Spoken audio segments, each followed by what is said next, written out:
break when I was just on your neck. Did you witness a female police officer being worked on thoroughly? Yeah. And also, I think, this evolved when Boniface Karaoke was shot. How to deal with these policemen. It evolved while that young man shot Boniface Karaoke, and he didn't do anything. Yeah. He shot him, and it was mercilessly. So people had the pain that if we find you, we will treat you the same way you treated someone who was just standing selling his mask. But she was just the same gender as you. That one was a female, and you are also a female. Like I was expecting you. Let me answer you. Let me answer him. So the fact that the female police officer was beaten, I got to realize that later on, before the mob just mobilized her, some people helped her. Alishikwa when they were now running away from the protesters, and the body could not allow her to move faster. The legs could now manage the but over like in yesterday's in Wednesday protest, over 300 police officers were thoroughly beaten, and over 26 vehicles and 18 motorbikes and so many things of police, the like central police stations were set on fire. I don't know if you understand this. If you understand this one was something like you guys were trying to take ile kisu mnasemanga ile kisu ya rais the sword or the sword. So are you people are trying to if you get someone trying to deal with the police specifically, that one there was something you wanted to have that power in your hands. It is the police is just for you that security, and once you are done with it, actually you can access anywhere you want.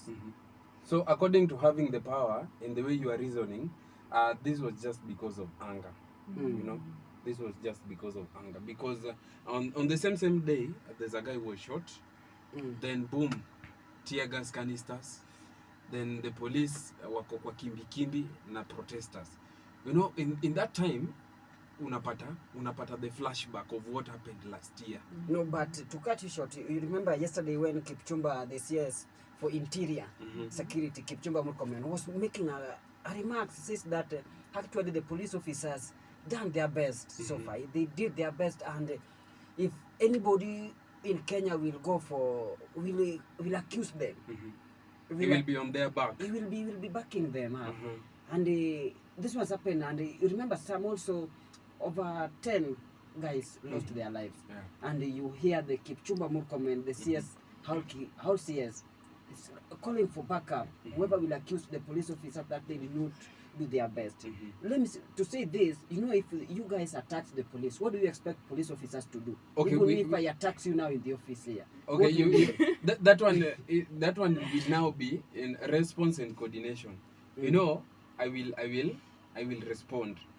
Once you react kwangu, lazima ni react kwako pia, because ni kitu iko kwa damu, it's in the body functions. We call it sikufanya bio, but wacha niachie hiyo kando. So apparently bado hatujui the number of death cases that were recorded on Wednesday, because there's this rumor that was trending that in the Quickmart supermarket, OTC, a good number of people were shot. But when the management gave out the press the press release, we got to realize that no one was dead. They said no staff or no any other public person was shot dead. And what you guys did you do to what did you do to take in the OTC? OTC, were you demonstrating in OTC or what was there? So that's why I said in a group of protesters there are two groups. Kuna hiyo group imejihami. Okay, tuko na guns pia. Because I got to realize that immediately the government ordered to stop the media stations to stop broadcasting live. After that, the goons stepped into the street and they started fighting against the protesters. So what does this bring to your mind? What do you think?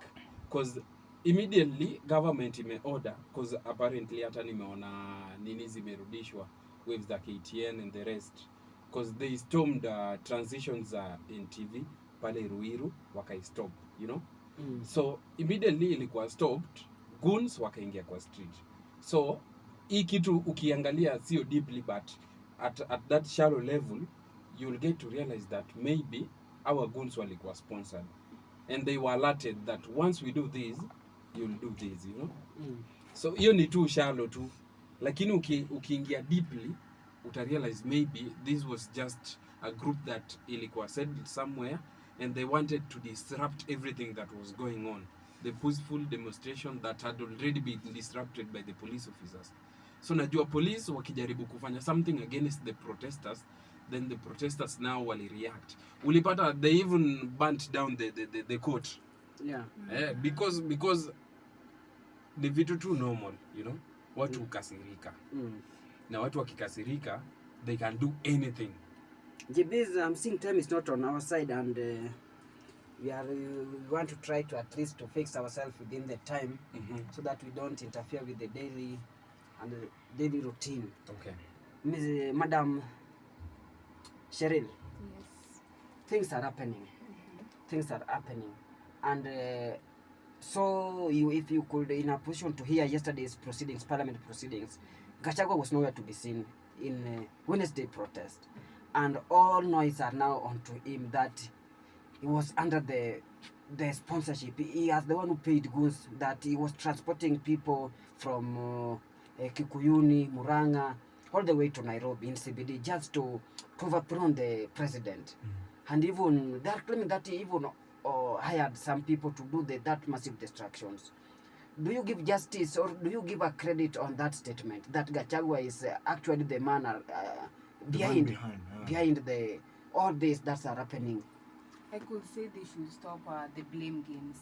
No one is to be blamed for anything.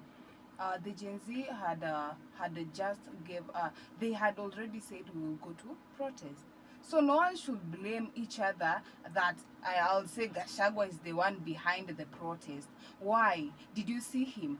First of all, they should provide the full evidence that he was the one.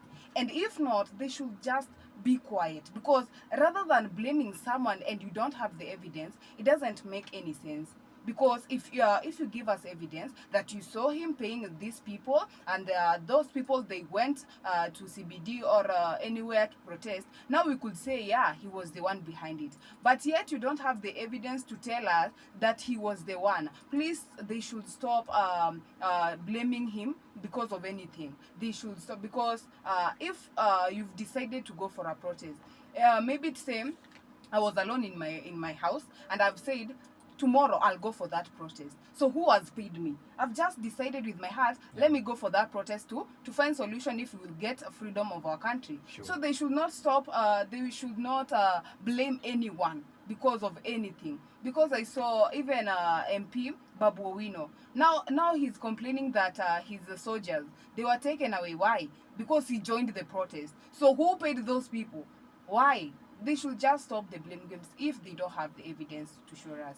All right, Madam Cheryl, I'm forced to go for a short musical break to have just habari mambo zimechemuka hapo jikoni. Okay. Kwa our presenter there, Glenn Obare.